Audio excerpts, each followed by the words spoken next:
Hayig saon, maayong adlaw or maayong gabi.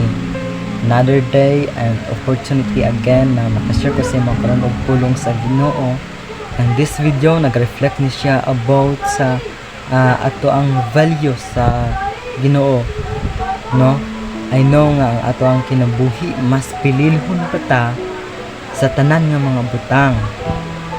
Ang tawo bililhon kaysa sa mga butang nining kalibutana, or in short, ang tao mas bililhon pa siya kaysa sa mga hayop.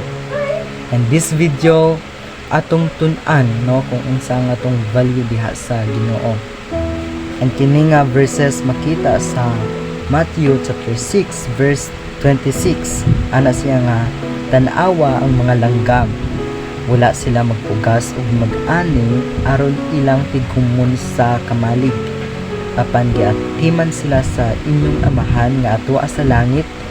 Dili ba mas bililhon pa man kamo kaysa mga langgam?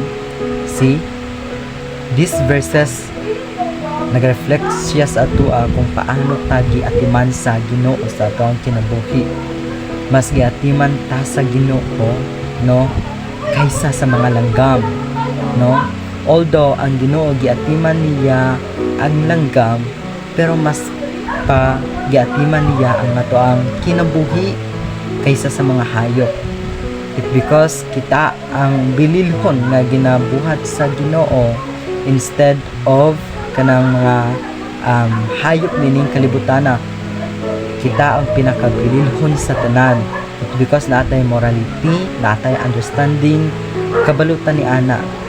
And tungod kay ginabuhat ta sa Ginoo, atong ihalad ang atong kinabuhi sa iya, pamaagi sa kanang pag-serve sa iya, pinaagi sa kanang pag-alagad sa iya, no, and pinaagi sa pag-share sa iyang pulong sa mga tawo nga wala pa nakaila sa iya. And this video nag-reflect ni siya sa ato ang identity diha sa Ginoo. Kinahanglan jud nato tun-an ang ato ang kaugalingon kung kinsa ta atubangan sa Ginoo. It because I know nga nasa ato karon nga wala pa kabalo kung unsa ang iyang identity diha sa atubangan sa Ginoo.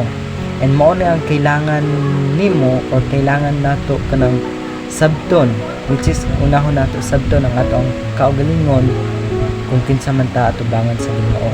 Kay kung masabtan nato ang atong kaugalingon, then mabalaan nato kung unsa ang atong identity diha sa Ginoo. Tanan-tanan, no, ang mga flow sa atong kinabuhi, wala na sibisan kinsa ang kanang maka-deceive sa ato about sa atong identity diha sa Ginoo.